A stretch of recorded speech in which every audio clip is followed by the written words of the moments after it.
everyone, and welcome to episode 274 of the Medieval Podcast. I'm Danièle Sobalski, also known as the 5-Minute Medievalist. Like so many medievalists in the English-speaking world, my focus of study has mostly been on Western Europe, specifically England and France. And if you browse the shelves of your local bookstore, it may seem like the other half of Europe basically didn't even exist until the Soviet Union. Fortunately, medieval studies is slowly widening the lens to give us a bigger and better picture of what went on beyond the invisible borders of West versus East, thanks to the efforts of scholars like my next guest.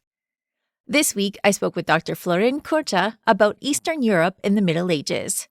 Florin is professor of medieval history and archaeology at the University of Florida and the author of a wide range of works, including Slavs in the Making, History, Linguistics, and Archaeology in Eastern Europe circa 500 to circa 700, The Edinburgh History of the Greeks circa 500 to 1050, the early Middle Ages, and Women Archaeologists under Communism, 1917 to 1989, Breaking the Glass Ceiling.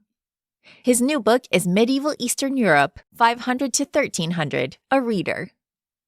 Our conversation on why it's taken the field so long to address Eastern Europe, why we need to look at enslavement as part of our understanding of the European Middle Ages broadly, and how we can all get started broadening our scholarship to include Eastern Europe is coming up right after this. Well, thank you so much, Florin, for coming on and talking to us about medieval Eastern Europe. It's a pleasure to meet you. Welcome to the podcast. Thank you for having me. So you have just put together a compilation of primary sources so people can read all about Eastern Europe. Why was this important to you as a project?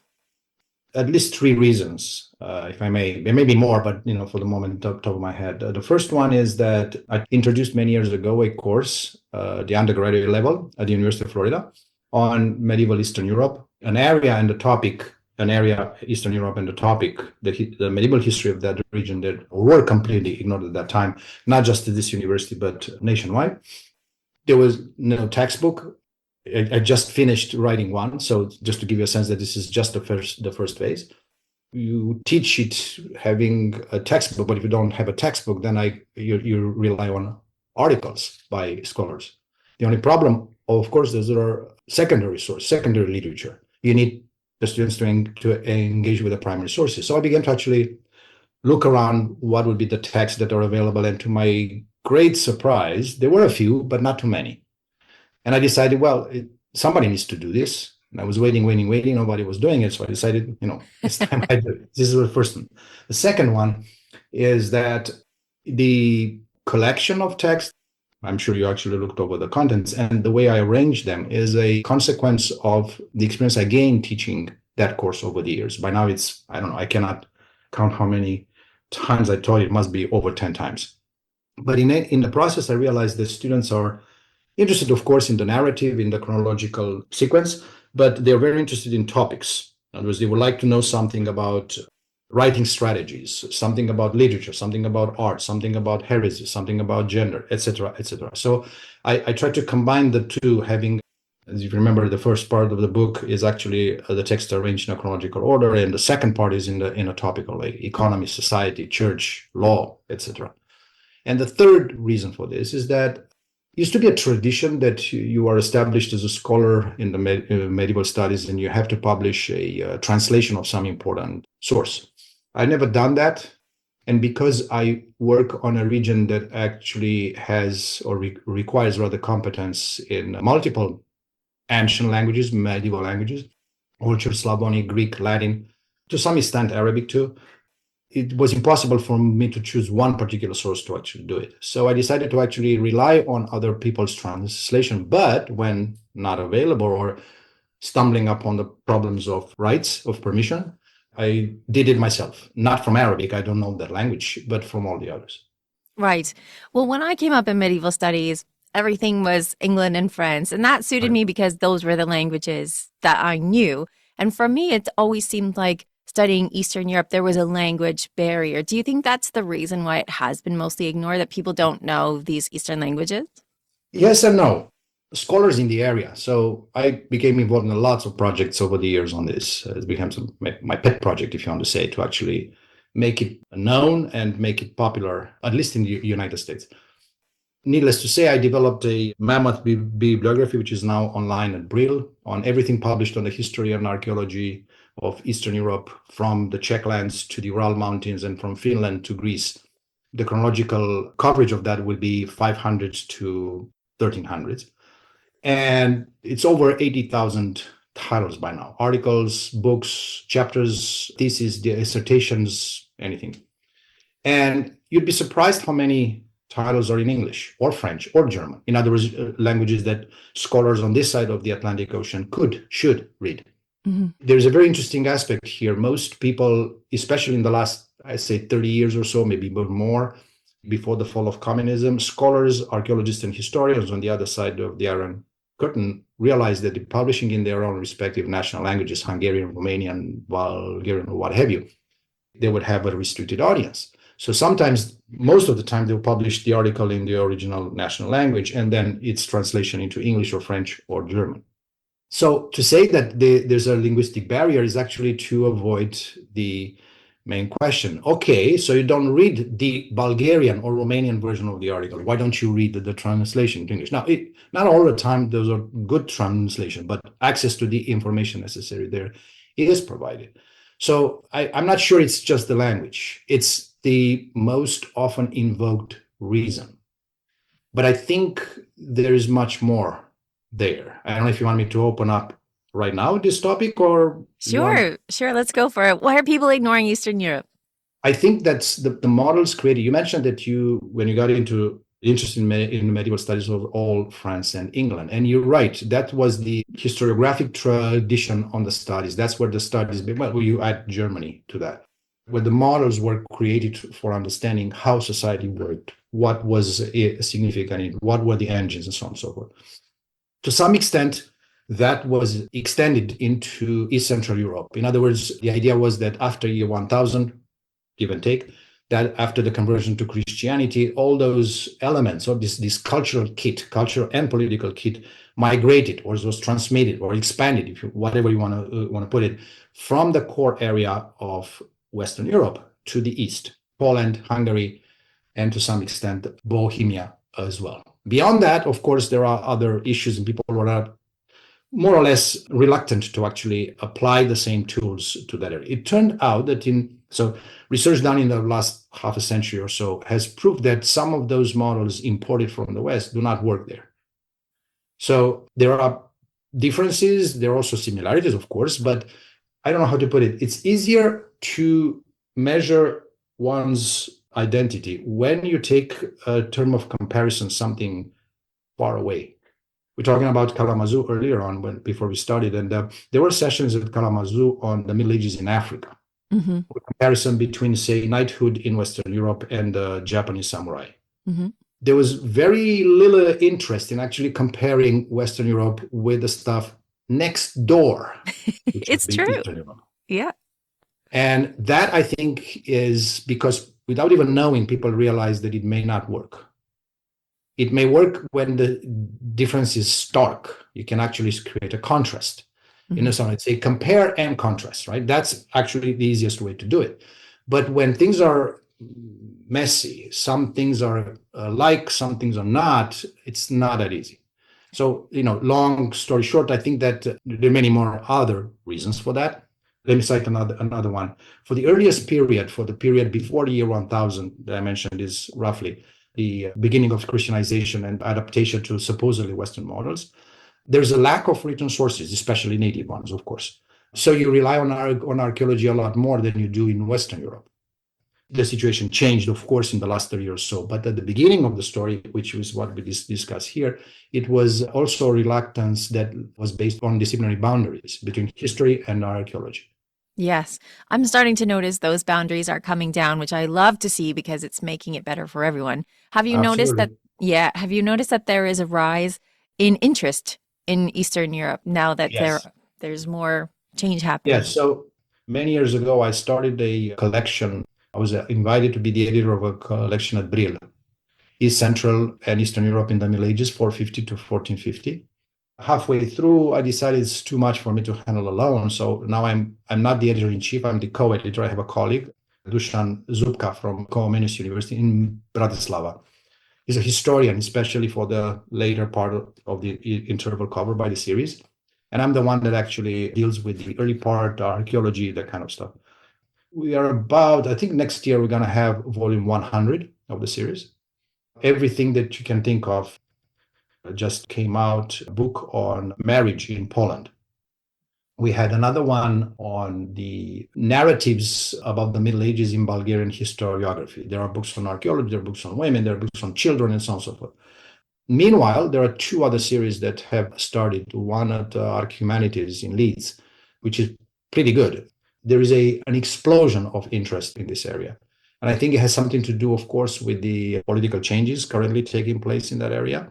But I think it also has something to do with an extraordinary production of historiographic production in the area.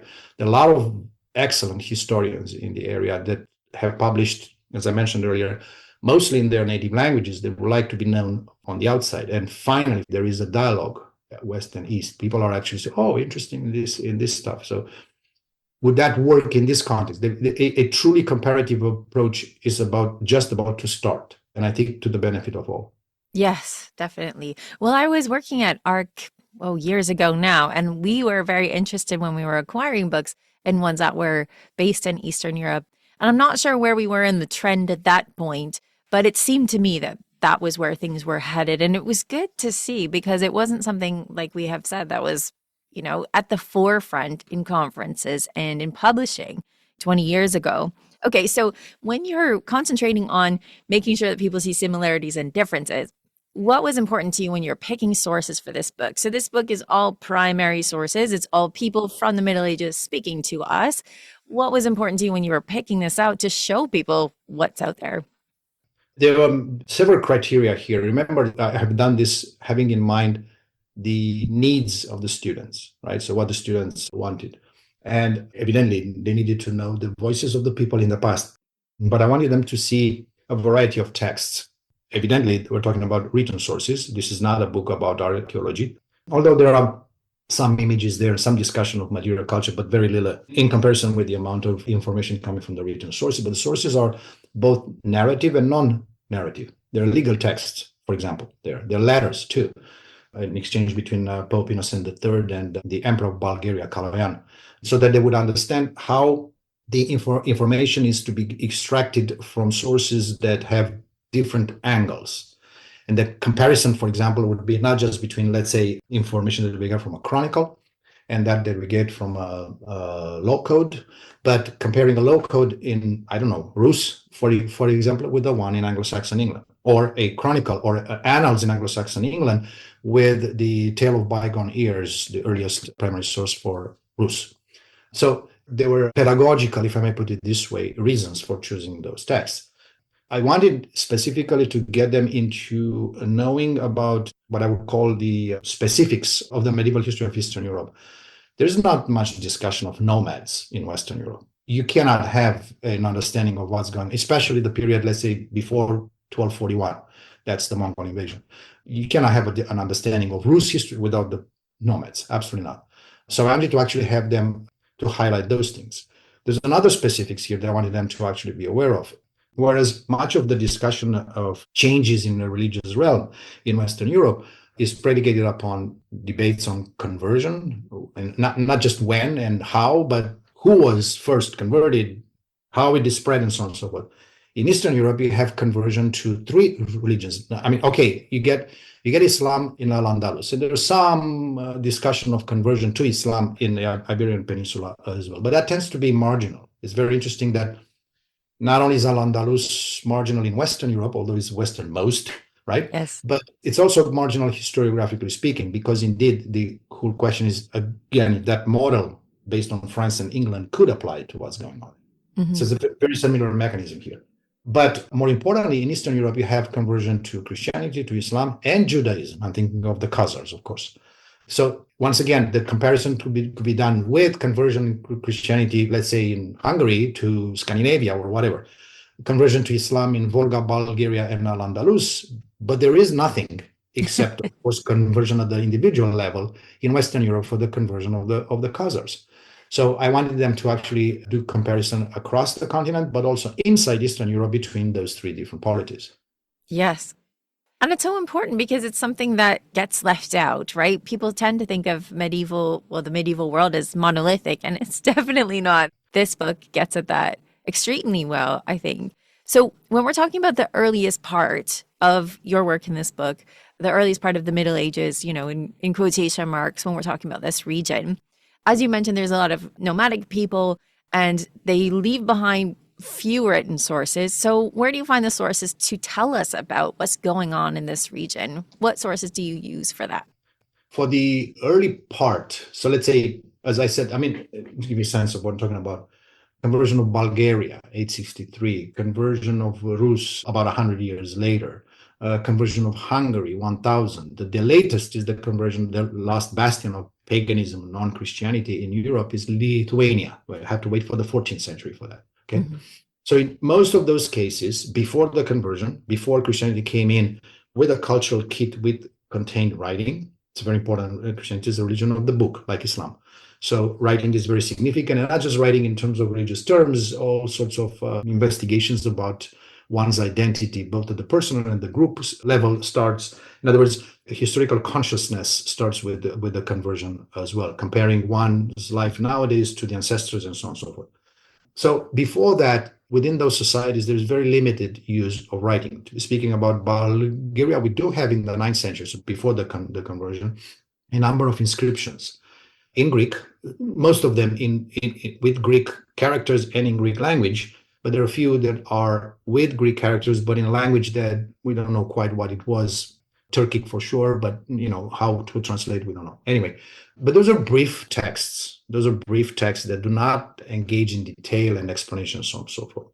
There is evidence of the use of runes, both Scandinavian in the 6th century by the Lombards, for example, in Hungary, and Turkic runes. There was runes that have origins in Central Asia on some of the sites in Ukraine and Russia dated to the 8th and 9th century, attributed to the Saltovo-Mayaki culture, itself attributed to the Khazars. So once again, the use of writing is very limited. I did include a number of inscriptions, like the one in Bulgaria I mentioned to you. The translations were done by a colleague of mine from the University of Wisconsin, Kirill Petkov, published in the series I mentioned to you earlier on, a book, Voices of Bulgaria, text of all kinds just about that country. I don't think there is any runic texts, typically short. This belongs to me and name or something like that. Yeah. I believe there is an image of the most famous Viking Age runic inscription that we have from the Berezan Island at the mouth of the Dnieper into the Sea, the Black Sea. But everything else is therefore sources that come after the conversion. There may be native sources, for example, the earliest chronicles from Bohemia, Cosmas of Prague, from Poland, Gallus Anonymous. I mentioned earlier on the Tale of Bygone Years, the earliest source that we have from Rus. But there are also sources about what's happening, I don't know, in Poland, for example, from the outside. In other words, sources written in Latin or in Greek or in Arabic by outsiders, not by the people from those regions there. In the case of the Arabic sources, those are the best that we have for what was going on in the world of the steppes, 8th, 9th, 10th century. In the case of the Greeks, this is probably the largest corpus that we have for sources on the Balkans. Byzantines were next door, so they monitored, if not observed with attention, what was going on. In the case of the Latin sources, it could be, I mentioned earlier on, the correspondence between Pope Innocent III and Kaloyan. But there are also very interesting sources about what's going on in Croatia, for example, also from the outside. Speaking of that, I think we have Old English source, Wulstan. Alfred the Great did a translation of, or under Alfred the Great, a translation of Orosius' work was done from Latin into Old English. And at the end of that is an account of a traveler of Norwegian origin along the southern Baltic Sea shore, an account that was then given at the court of Alfred in front of the king. So somebody transcribed and put it next to it. And that's the earliest mention that we have of what was going on in present-day Estonia and northern Poland in the 9th century. It's interesting to find ways to put together a picture of what's going on by what's going on the outside, looking at the Greek source, the Latin source, the Arabic source. And sometimes those are the best ways in when you have no written source, you can't find enough written sources. But speaking of languages, one of the discussions that you have in the book is like, what language should we be using here? So there is a movement towards Cyrillic alphabet, for example. And there is at least one source in here that says, hey, wait, I like our old way of doing things. So can you tell us a little bit about these discussions of languages that are happening at the time? Like, which language should we be using? So perhaps the best, now that you mentioned Cyrillic, perhaps the best way to approach this is, for example, comparing the situation in terms of the sources and the developments coming out of the conversion to Christianity and the adoption of the cultural kit that accompanied it in Bulgaria and in Rus, right? In Bulgaria, there was a sort of like a political game. Boris, who converted to Christianity, the Prince of Bulgaria, baptized as Michael because his sponsor, the baptismal font, was an emperor, Byzantine emperor by that name, sort of looked back and forth to affiliate himself, to attach himself with the Western Church or the Eastern Church. Now, we are before the Great Schism, so there's no Orthodox or Catholic or whatnot, but this is the time of the Phocian Schism. So there's already tension between Rome and Constantinople. And he basically navigated between the two, trying to obtain the greatest advantages possible.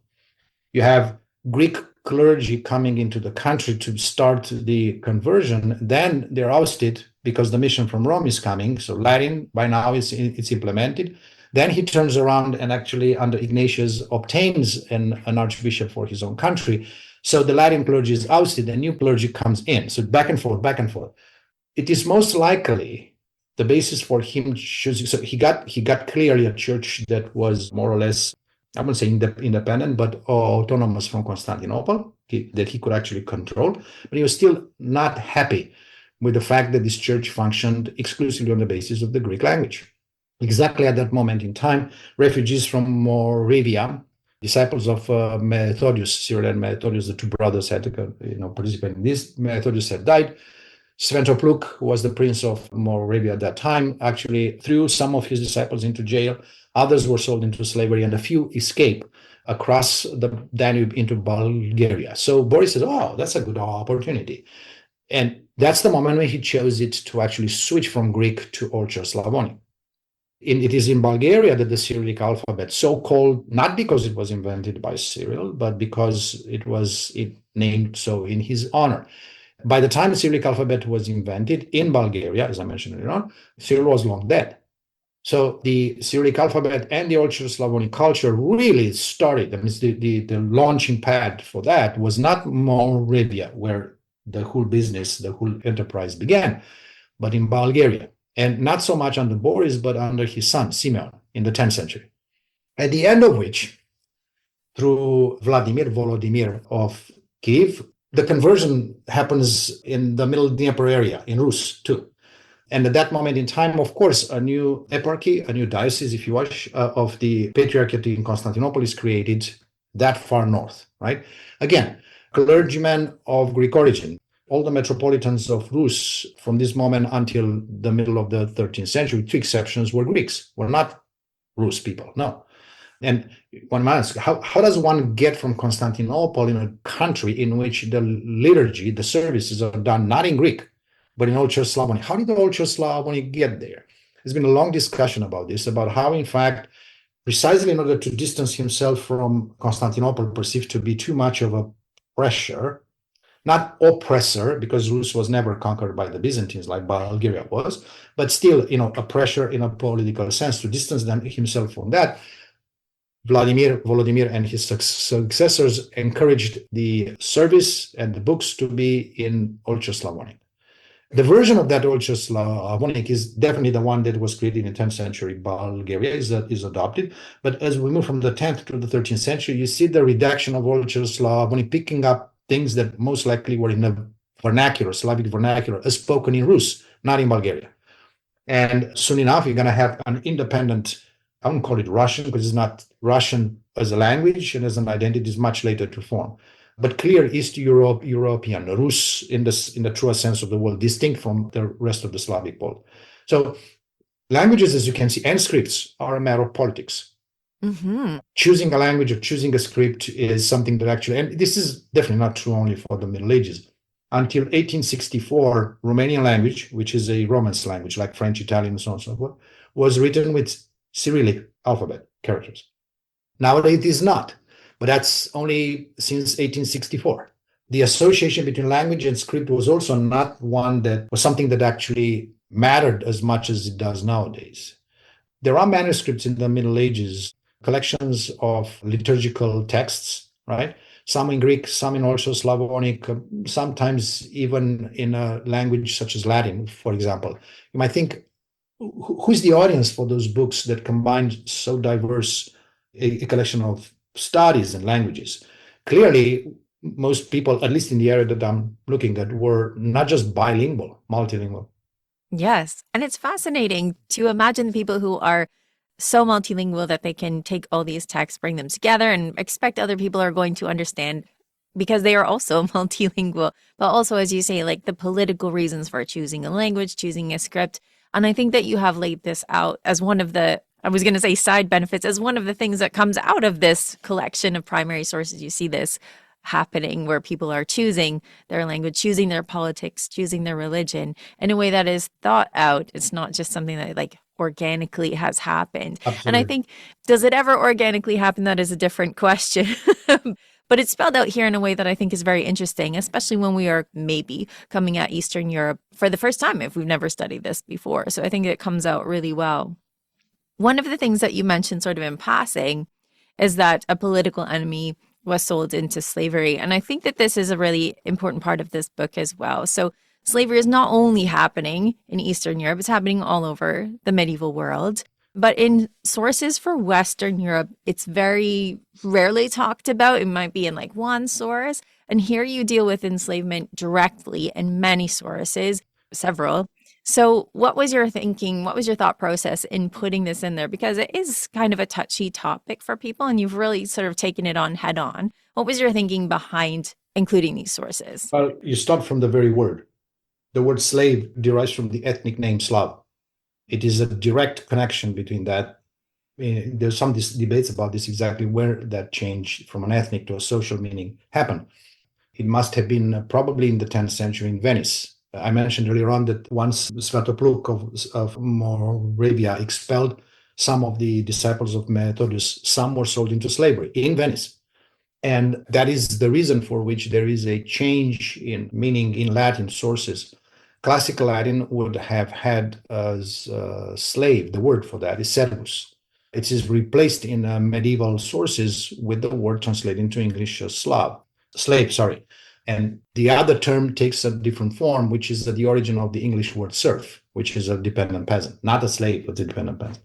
Mm-hmm. In Eastern Europe, it's very interesting. The entire discussion about freedom is not as stark, as you mentioned earlier. It tends to be in Western Europe, it's just slavery is one pole of a continuum at the end of which you have this notion of freedom, privilege, whatever, okay? In fact, it's a lot more complicated. Instead of black and white, it's actually a whole range of grays. I believe it's the case for Western Europe as well, but that's not the purpose of our meeting today. Yes. In Eastern Europe, the status was not necessarily one that was legally defined. There's been some extraordinary work done on the economic basis of Hungary. Hungary happens to be one of the areas which we have quite a number of charters to inform, for later century, I should say, so 12th, 13th, 14th, and so on, informing us about the mechanism of agricultural work, labor. And the whole discussion, it's a long debate ever since the 50s in Hungarian historiography, exactly how are we to define those workers. I mean, because Hungary after World War II was within the communist camp, and because Marxism was the paradigm that was governing there, you ought, so to speak, to actually present Hungary in the 12th, 13th, and 14th century as being a feudal society in a Marxist sense of that word. Therefore, the workers on the estates cannot be slaves. They have to be serfs somehow. Problem is that in Hungary, as well as in Poland, as in Russia even later on, serfdom, as understood in the West, is actually a late medieval phenomenon, not an early medieval phenomenon. So real serfdom in Hungary is 16th century phenomenon, 17th and so on, once Hungary as a state stopped existing as such. So what was going on Iran? That's the question. And Cameron Sutt published a fantastic book arguing on the basis of the sources that you cannot escape actually making the case that those were slaves. Once again, even the word slave by now is, I wouldn't say contested, but debated. Exactly how do we define a slave? What's a slave, right? And what a slavery is an institution. Do you need a legal? Do you need an economic? Do you need a behavioral / cultural definition of that? I think Eastern Europe provides plenty of opportunity for a discussion like this. I don't have to tell you that I mentioned Rus, the very existence of Rus is based, the argument is right now that that state emerged out of the trade routes from the Baltic to the Caspian Sea, with Vikings trading, among other things, slaves to the Arabs on the northern coast of the Caspian Sea in exchange for Arabic silver, dirhams. So slavery is major, absolutely major in the area. Yeah. Well, it's important to talk about, and you can't, as you say, you can't avoid it in the sources where you have sources, even from places which it might be surprising to modern people listening to this podcast. You have a source, I think, from a monastery or an establishment of a church, and they're like, we wanted to have a priest for this church, so I bought one. And then even that particular priest, he bought a boy, he trained him, and then he freed him. But then the end of that sentence is like, I still want him to be in part of this church forever. But you do see buying and selling of human beings along with land, which can make it a little bit confusing when you're comparing slavery to serfdom.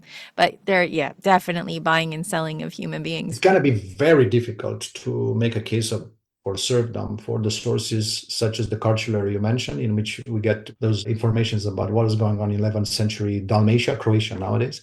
It's going to be very difficult to make a case of serfdom for that, because as I said, it's plain that people are bought. Money here, person here. Usually a family even. So father, mother, and children too. Yes. Yeah. And that was an interesting part of that cartulary that you're talking about. The person says, I bought the mother and the son, and also a couple of other children to work this land for me. Do you find that when your students are reading that this is one of the things that they really want to dig into, is this aspect of buying and selling? No, you'd be surprised. I mean, I don't know, is your question along the lines of what slavery is, or along the lines of what students like? If the latter, I have to tell you, I didn't study this thoroughly to figure out exactly what they are, but at the top of my head, I would tell you probably the most popular thing with them is nomads. Mm-hmm. They're absolutely fascinating, but what that would imply and how that works and what it does. The second thing that actually makes them really dig into Eastern European history, you see, Vikings are popular. I don't have to explain this, of course. Yes. But very few people know about the Viking experience in the East. Mm-hmm. So they know about raids on monasteries in England, Ireland, and they know about Iceland and about Greenland and, Vinland and North America, very little about what's going on in the East. And I have to tell you, probably the greatest shock that they have is when I tell them that we actually have evidence of 10th century Vikings, Vikings, you can call them that way. So the Viking Age could be attested, archaeologically speaking, by finds in southern Romania and Bulgaria. Just blown away. This is, of course, Sviatoslav's expedition at the call of the Byzantine emperor to actually fall into the back of Bulgaria. It's a Byzantine-Bulgarian war. Sviatoslav comes in, sets in on behalf of the Byzantines, actually conquers Bulgaria, then doesn't want to go back. And John Tzimiskes eventually has to wage war against him to dislodge the Rus from the Balkans, which was considered to be Byzantine territory. This is the moment when eyes are popping up and jaws are dropping. Do you think that is a geographical thing? Like they're surprised that the Vikings got that far? Is that what it is? You touched upon something that is crucial. You mentioned that people do not, or there's an impediment in the study of Eastern Europe being languages. I think the greatest impediment is geography. Mm-hmm. People have a vague notion of where the Balkans are and so on, but if you ask them within the Balkans, for the example, does Macedonia have a common border with Slovenia? They have a hard time figuring out. Okay, so exactly where things are happening. And I mean, this is true, obviously, for Western Europe as well, but because of the steppe corridor coming into it, the geography is extremely complicated. Mm-hmm. And you have the mountains stopping that, the Carpathian Mountains making a curve there. most people actually don't understand that Romania is not in any shape or nowadays, not shape or form close to the Baltic states. So they have, oh yeah, and you'd be surprised. I mean, I'm not saying that geography is the weakest link in the education system in high school. Probably they're weaker next time. But being an elective, as I was told it still is, you cannot study history without geography. I mean, there's no way. And I don't know if you noticed, that's why I put the maps at the beginning of the book. Very detailed maps. Every single place name mentioned in the book is marked on that map. You need maps. See, I come from the Canadian school system, so I don't know if geography is elective or not, but we did have to study it. And I still am weak in my geography. And I got to tell you, anyone who wants to learn more about the Middle Ages, get maps, put them on the wall. I have a gigantic map of Europe on the wall because I need to know where people are going. And the geography, as you say, is absolutely essential in understanding why wars are happening or how language is moving. Like, you need it. I introduced Bulgaria in the course. They understand maps, geography, Northern Balkans. Here's the Black Sea. Here's the Aegean Sea. You get it, okay? Mm-hmm. Then a couple of weeks later, I introduced Rus. Here's the Black Sea, it's Caspian Sea, Baltic Sea here. They're moving this way, Dnieper River, Volga axis, whatever. And then the third thing, I bring actually developments in late 10th century Balkans. And suddenly, Rus comes into this.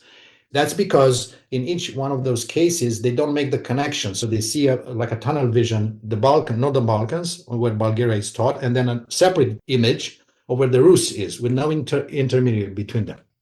They eventually get it when I say that once John Tzimiskes established the peace and allowed Sviatoslav to return to his own country, he probably, we don't know for sure, but probably he hired the Pechenegs, nomads in the area there. So you see, Dnieper River had cataracts.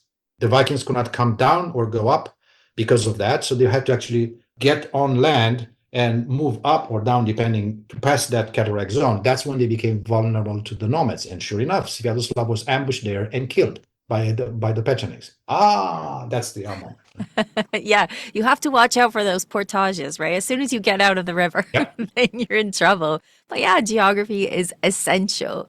Okay, so I think that this book, the whole U of T series of readers, is so great for people who are students or for people who are not students, because you can get all of these primary sources together. So for people who are interested in learning about Eastern Europe, start with this. And then where would you say that they should go? To the Brill series? Is that the place that people should go and they read this and then go where? So very soon, within a couple of months or so, University of Toronto Press, I mentioned Canada, will bring out a textbook, which would go, the reader that you mentioned was published in a series also coming out of University of Toronto Press. And the textbook is co-written, so it's co-authored with Sébastien Rossignol, who is a medievalist in Canada. So that's for students, let's put this way, for teaching purposes too, the two books go hand in hand. In fact, many of the sources in the medieval Europe reader are cited in the textbook. That's one. If you want to go a little further up, in other words, not only see what happened, but also see what the current state of research on what happened is, what people had written. I have a companion volumes, there are two volumes, Brill, Eastern Europe and the Middle Ages. 300 to 1300, I think, the years. The first volume is so chapters mostly by topics, following somehow the logic of the table of contents of the reader. And the second volume, an entire volume only with bibliography, the most recent one. So if you really want to get into a real study on this, that's the way to go. And Routledge published 2 years ago a handbook, of which I'm the editor as well. I don't have a chapter there, so I just wrote the introduction and then gathered 23 scholars from different countries in the area, each one writing on a topic. That's not at all chronological. There really is a chapter on heresies, there is a chapter on economy, there is a chapter on writing, there's a chapter on art, etc., etc. Finally, if you really want to get specific articles, specific titles on specific topics, I mentioned the bibliography that I created, the mammoth bibliography that I created, which is published online by Brill. There, depending upon the subscription, of course, you can do searches, put keyword, I don't know, runes, and you get all the literature in all the languages published so far on that topic. Great. Well, I'm going to make sure that we get a link to that, because Like Thank I said, you. when I was coming up 20 years ago, these resources were not super available. I mean, the internet was not what it is now either, but they weren't super available in English. And now, if people are interested in Poland, Hungary, Bulgaria, all of these Eastern European places, now there is information. Thank you. If you need the links to the books that I mentioned to you, just drop a note and I'll actually send them to you. No problem whatsoever. Amazing. So I'm going to make sure that people can get hold of this information and everyone is going to be flooding to Eastern European studies. Thank Hopefully, you. we'll see. Thank you so much, Florin, for coming on and talking to us about Eastern Thank you Europe for today. having me. Thank you. To find out more about Florin's work, you can visit his faculty page at the University of Florida. And you can find more links to Florin's book recommendations in the show notes on Medievalistsnet. His new book is Medieval Eastern Europe, 500 to 1300, a reader. Before we go, here's Peter from Medievalist.net to tell us what's on the website. What's going on this week, Peter? Hey. Well, there's been a lot of news related to the Middle Ages over the last couple of weeks. So we're trying to catch up on that. And we got a really kind of fun piece that was in English Historical Review, where the case has been made that these Anglo-Saxon warriors from the 6th century, particularly ones that were buried at Sutton Hoo, were recruited to serve in the Byzantine Empire and actually campaigned in the 570s and 580s in the Middle East before coming back home. Wow, that's crazy. Yeah. So the author of this study is basing it on these artifacts that were in these tombs, and a lot of them were from Egypt or the Middle East or the Byzantine made, and they were newly made when they were buried in that place. So she believes that these were things that these warriors would have brought back with them, like spoons and knives and things like that, just fun little things that they collected. And the previous theory was that these were items that had been traded across Europe, maybe from Merovingians as gifts to these Anglo-Saxon rulers. But this is a different kind of theory, so kind of fun. Nice. So everyone can read all about it? Yes, that article is open access. There's a lot of news organizations that have put in information about it, so it's pretty cool to see that. Awesome. Yeah, so we have that, plus another kind of fun bit of news comes out of Lithuania. Apparently, on the eve of the Second World War, the priests in the Cathedral of Vilnius decided to hide away their collection of royal insignia that included crowns and scepters from the 15th and 16th centuries. In the aftermath of World War II, though, this hiding place was lost and remained so for decades. No one could figure out where it was, but some research led to a search last month. After digging through a few walls, they did uncover it. So there's some really cool pictures of them reaching in and grabbing these crowns that were basically hidden away in newspapers. Oh, that must have felt amazing. I mean, I've done that with my keys, put them somewhere safe and forgotten about them, but never with a 5th century scepter. Yeah. So that's pretty cool stuff that they uncovered, and it's now on display. Great. So I can't wait to see these pictures. You've put them up on Medievalist.net for everyone to see? I have, and check them out because, these artifacts, some you can see them actually being taken out. So that's pretty cool to see. And then, they look amazing. Awesome. Well, thanks, Peter, for telling us what's in the news and what's on Medievalist.net. Thanks. Thank you to all of you who support my work through letting the ads play through, recommending my books and podcasts to all your friends and relatives, and becoming patrons on patreon.com.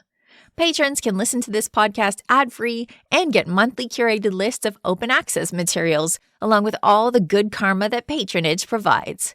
Your kind generosity is what allows me to keep this podcast going, so thank you.